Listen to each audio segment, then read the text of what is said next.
Unajua kwamba kuna utofauti kati ya kushinda na kufaulu.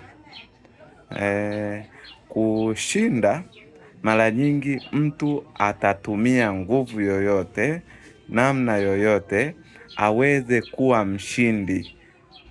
Lakini mtu wa kufaulu, mtu anayefaulu yeye analenga kutimiza malengo yake. Anayo malengo yake ambayo amelenga kuyatimiza.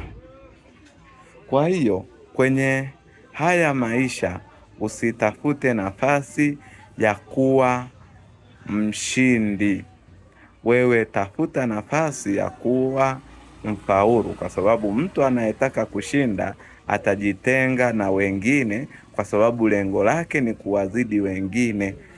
Lengo lake ni kuhakikisha ile nafasi ya kwanza inakuwa ya kwake.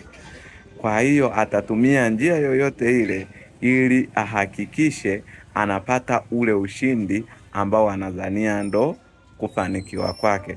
Lakini mtu anayelenga kufaulu mwenyewe akipata kitu atahakikisha anashirikiana na wenzake. Lengo lake ni kuhakikisha anafikia yale malengo. Kwa hiyo wewe ndo uchague uko upande gani.